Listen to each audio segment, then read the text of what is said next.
the first person to kill Mario in a Nintendo game isn't Bowser or a Koopa Trooper, but it's you. Playing as Donkey Kong, you defeat the bad guy Mario. And when you do, well, he dies. This is fact number 1, and there is plenty of fascinating information for you about the old Nintendo Entertainment System and their amazing games. Let's get started. Let's talk about the Nintendo system for a bit. As a kid, it probably seemed like there were a lot of Nintendo games released. And there were. Know how many?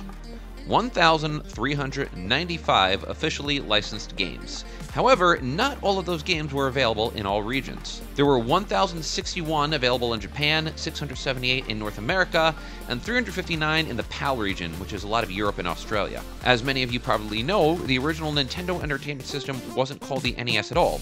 It was the Famicom, which was short for Family Computer.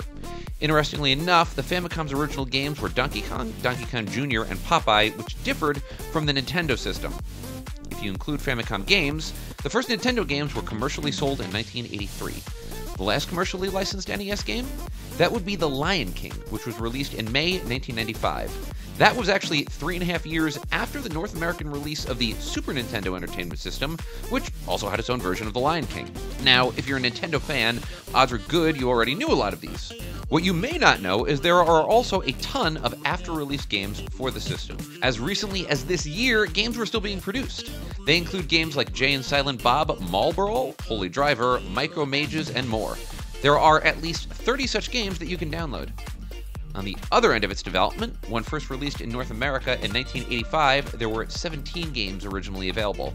Among them were Pinball, Soccer, Tennis, and Wild Gunman. What's even more interesting is the delay. For 9 months, there weren't any other games available besides the original 17. That changed in June 1986 when another 7 games were released, including classics like Donkey Kong and Balloon Fight. More regular releases followed. The Nintendo was well ahead of its time and responsible for many of the original contributions to video games that are still used today. Need an example? Well, the D-pad. Prior to that, all controls were done with a joystick.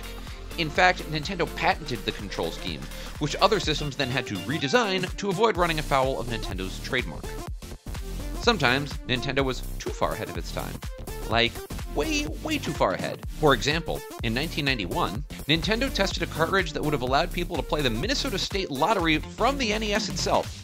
Individuals who participated in the test would have been given a Nintendo and a modem that would have let them play the lottery. Unsurprisingly for the time, the plan generated a ton of opposition, and a month after it was originally announced, the plan crashed, burned, and disappeared. This wasn't Nintendo's last attempt to enter what we would now consider online gaming. In 1992, Keith Rupp and Nolan Bushnell, yes, Atari's Nolan Bushnell, developed a modem prototype that would have allowed players to play against each other. The system would have worked for both the Nintendo and Sega, but the project ultimately never went past the prototype phase. This would ultimately serve as a predecessor for the more successful Satellaview, released in 1995 for the Super Famicom. Speaking of ahead of its time, Nintendo beat the cell phone market by years and in 1998 released the Game Boy Camera. This add-on to the Game Boy could take pixel pictures that could then be folded into games or printed using a specific Game Boy printer. The system sold well, and in 2000 it was modified so that it could take color pictures. Nintendo is also the first video game system to design a controller explicitly for accessibility. In winter 1987, Nintendo was advertising its adaptive controller, designed to let people play who had limited use of their arms and hands. The controller could be used with breathing and a combination of neck and chin movements, which, considering it was 1987, is actually pretty cool. Some peripherals were designed to get kids to play. Others were designed to stop them from doing so. Ever heard of the Homework First? This hilarious system was a combination lock that stopped players from putting games into the Nintendo, and in theory, only parents had the combination. Reports said that the system sold 25,000 units. By the way, speaking of homework, have you seen some of Nintendo's educational games? In 1993, as part of an effort to compete with Where in the World is Carmen Sandiego, Nintendo released Mario is Missing, arguably its best-known attempt to break into the educational game sphere. In the game, Bowser and his minions steal historical treasures and kidnap Mario. You play as Luigi and have to answer historical clues to relocate the treasures and rescue your big brother. The game was released for both the Nintendo and Super Nintendo. Do you remember the movie that was basically a massive commercial for Nintendo? In 1989, Universal Studios released The Wizard, a kid-oriented film about a deeply traumatized young boy who travels across the country to enter the Nintendo World Championship Series. When not extensively advertising Nintendo video games or featuring kids in deeply dangerous situations, the wizard was known for its incredible screenwriting, including this absolute gem. I love the Power Glove. It's so big. Let's spend a few minutes talking about the man himself, Mario. And let's start with one of his most defining features, the mustache. Mario's first NES appearance was in Donkey Kong, and the character itself was a small combination of pixels. Mario was actually given a mustache so that programmers would avoid having to design a mouth, which could be complicated. When Mario first appeared in Donkey Kong, he was actually referred to as Jumpman. As originally envisioned by Shigeru Miyamoto, creator of Mario, Mario was going to be a regular in a variety of games, slotted in as needed. That's why he was originally referred to as Mr. Video, a name that never stuck. It wasn't until Mario first appeared in Mario Bros. That he had his own starring role. It wasn't until 1994 that Mario first had a voice. It seems like "It's me, Mario" has been around forever, but the truth is that Mario had no speaking lines until '94 when Mario Teaches Typing premiered. Mario was voiced by Charles Martinet until 2023 when it was announced that Martinet would be retiring from the role and replaced by actor Kevin Afghani. Mario, of course, has lived a very varied life. How varied? Well, according to a Reddit post, he has had at least 120 jobs over the span of his life. He's obviously a plumber, but Mario has also served as a skier, referee, janitor, spaceship captain, and more. Mario wouldn't get by in his career without the help of a ton of power-ups. Many? Well, as of 2024, about 88. The first power-up, of course, was the mushroom and the fire flower, but went a little wild from there. For example, I have absolutely never heard of the Dragon Crystal. That one is from the Virtual Boy, which is a video topic in and of itself. Maybe those power-ups are also helping Mario's romantic life. Of course, Mario's current love interest is Princess Peach, but his ex-girlfriend is Pauline, who is featured in the Donkey Kong games, as well as mayor of New Dunk City in Super Mario Odyssey. Mario's brother, Luigi, originally had no physical differences to his older brother other than color. In fact, as he was originally designed, Luigi was just a palette swap of Mario. In other words, the two were identical, save for a change in color. So why was he made green? Well, it saved unlimited memory space, since the game was already programmed with the appropriate green for Koopas. That was the case with all of Luigi's original appearances, including Mario Bros. And Super Mario Bros. It wasn't until Super Mario Bros. 2 that Luigi appeared as taller and thinner than Mario. Mario and Luigi are both brothers from the same parents, but interestingly enough, almost nothing is known about their parents from a canon perspective. It is only at the end of Super Mario World 2 Yoshi's Island that their parents even make the vaguest appearance, but that appearance is extremely brief, and you never see their faces or hear their names. Speaking of faithful companions, there's Yoshi, the dinosaur that Mario sometimes rides. Miyamoto always wanted to include something like Yoshi in the Mario games, but he never had the memory to do so. Yoshi can actually trace his roots back to 1984, and a game called Devil World, in which a green dragon named Tamagon appears. Tamagon, like Yoshi, could hatch eggs and eat enemies. Now, weirdly enough, Yoshi isn't limited to Mario or Yoshi games. He actually makes 2 cameo appearances in 2 completely unrelated games. Yoshi appears as a doll on the desk in Metal Gear Solid: The Twin Snakes. He also appears as a collectible doll and in a framed photo in Link's Awakening and the Ocarina of Time. Now, Mario may be the best known Nintendo character, but there are obviously countless others. Interestingly enough, many of them don't have names. For example, the hunting dog in Duck Hunt and the biker in Excite Bike are both never given a name. The hunting dog, who everyone wanted to kill, was intentionally made unkillable to keep the game family-friendly. Excite Bike first premiered in Japan in 1984, a year before 1985 Super Mario Bros. However, the innovations that Excite Bike created paved the way for Super Mario. The game was one of the first to smoothly scroll across a level. That paved the way for Super Mario Bros. Level scrolling system. By the time it went out of production, a whopping 78 Nintendo games had sold more than 1 million units. Nintendo, a company famously obsessed with quality in their games, developed 31 of those hits. No other company was even close, but Capcom was the closest.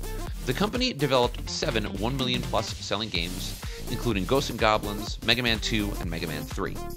So, it's probably no surprise to learn that Nintendo developed and published the top 10 best-selling games for the system, including Super Mario Bros., Zelda, and Dr. Mario. The game that sold the best that wasn't produced by Nintendo? That would be Teenage Mutant Ninja Turtles, which sold 4 million copies on its way to becoming the 11th best-selling game in the system's history. Nintendo games are great, but did you know that there are a few games that are major collector's items? And I mean major collector's items. How major? Well, in September 2021, a sealed copy of the original Super Mario Bros. Sold to an anonymous bidder for $2 million. Dude could have just downloaded it off of the Nintendo store. Among the many innovations that Nintendo was responsible for was also the use of multiple endings in a game. One of the first games to do so was Metroid. Metroid actually had 5 different endings that could be accessed depending on the type of suit used by the player and how fast the player finished the game. In endings 3, 4, and 5, Samus would remove at least her mask and appear as a woman. In ending 5, she appeared in a bikini for some reason. So much for Samus helping the cause of women in video games. Let's talk about Metroid for a second, because the game was incredibly impactful in a variety of ways.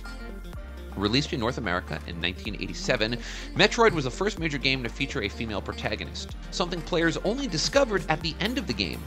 Metroid is also the best-selling Nintendo game to feature a woman in the lead role, having sold more than 2.7 million units during its run.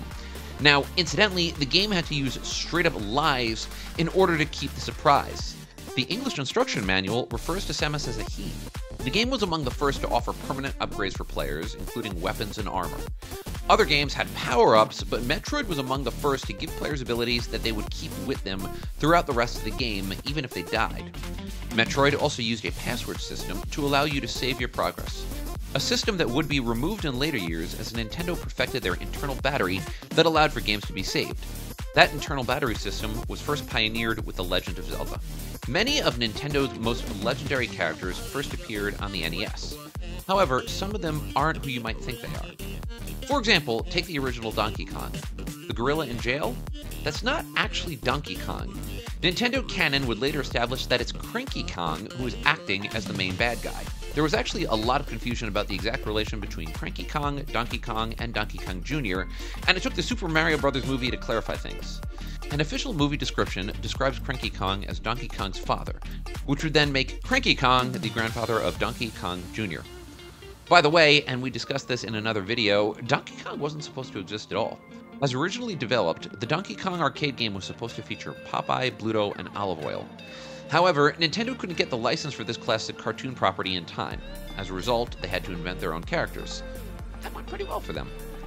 And one more interesting first for Donkey Kong.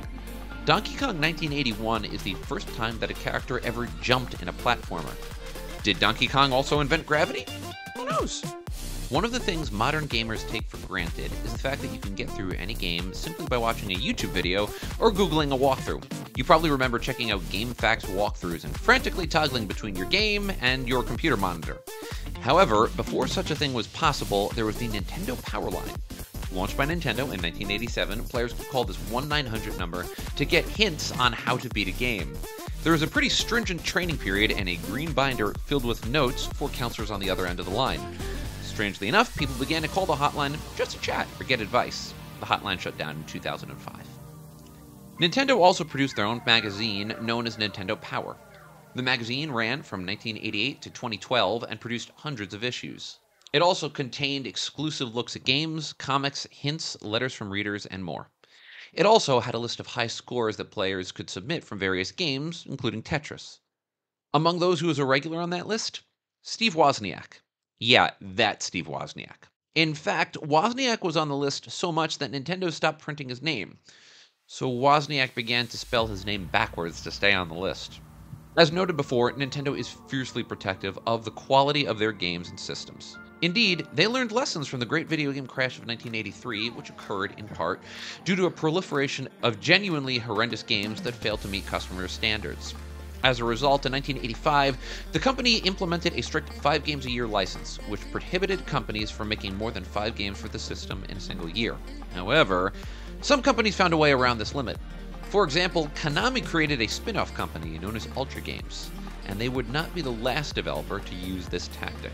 So, speaking of things you probably wish you didn't know, but now will, Nintendo owns the rights to 2 pornography movies. Ugh, God. Yeah, no, seriously. The films' names are, Super Hornio Brothers and Super Hornio Brothers 2. No, I don't have any of those clips, and let's be honest, you probably don't want to see them. Nintendo bought these movies post-production to make sure that the films never saw the light of day. Alright, let's just move on. Nintendo published many games that were available on other systems. However, in addition to their quality controls, Nintendo had a few strict production codes. Among them, no religion, no alcohol, and more. This meant the removal of a variety of religious references, even for relatively innocuous games. For example, crosses were removed from DuckTales, and the word devil was removed from a mini-boss in Mega Man. There's a bit of an irony to Nintendo's strict moral standards, considering how the company was first founded. Nintendo is actually really old, having been founded in 1889. Originally, it made Hanafuda cards, which are cards that had nature-themed pictures and could be used for gaming or gambling. Actually, these cards were banned in Japan due to increases in crime that were found as a result of their use in casinos. Interestingly enough, gambling was not banned by Nintendo's content guidelines, so at least they weren't being hypocritical. Now, sports games were among the more popular Nintendo genre of games, and some games were notably better than others. Take the original RBI baseball game. This game was the first ever to be licensed by the Major League Baseball Players Association, meaning that the game could use players' names and stats. This helped the game sell more than 2 million units and become the second most popular sports game sold on the NES. Believe it or not, the original Golf is the most successful sports game sold on the Nintendo Entertainment System. Golf sold more than 4 million units. In the game, you get to golf as Mario and play 18 holes. A power and accuracy meter is used in the game, and players can select from one of many clubs. Wii Sports actually pays tribute to the original Golf by basically lifting the first 9 holes from the original game. Another wildly successful Nintendo game was Duck Hunt, which famously used the Zapper gun. Of course, if you were like me, you jammed that gun right up to the TV, but that's completely besides the point. What is more interesting is the way the gun changed. The original gun? Yeah, it looked like this, which is frighteningly close to a real gun. The North American version was redesigned to look more like this, with its intent to make it look like a ray gun. In 1988, Congress passed the Federal Toy Gun Law, which required toy guns to be much more distinct from real ones in a variety of ways, including color. The 1989 version of the Zapper gun was thus changed to bright orange. This is one of many regional differences between Nintendo games, which often varied wildly depending on where they were released. This includes Super Mario Bros. The Lost Levels. This game was originally released to Japan as Super Mario Bros. 2. However, American staff for Nintendo found the game to be too close to the original and far, far too difficult and unforgiving. As a result, there was a frantic scramble to redesign the game, leading to the reskinning of Doki Doki Panic as Super Mario Bros. 2. Super Mario Bros. 2 is not the only game that had alternative starting points. For example, take Kirby. Kirby, of course, is this pink, happy, gooey thing. However, its original name? Tinkle Popo. Yeah, not quite as catchy. And let's finish up with this. The NES was manufactured from 1983 to 2003 as part of what is commonly referred to as the third generation of consoles, with the Famicom only ceasing production in 2003.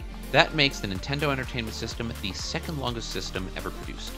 Believe it or not, the Sega Master System, the one that predates the Genesis, holds that record, with production starting in 1986 and still ongoing today, albeit only in Brazil. However, from the perspective of Japan, it's the Nintendo that holds the record as the longest-lasting video game system ever. And what a fitting tribute to an amazing system that reshaped so much of our lives. And if you liked what you saw and you want to hear more about Nintendo, hit that subscribe button and hit the like button so we know you like what we are producing. Have a great day out there, everybody.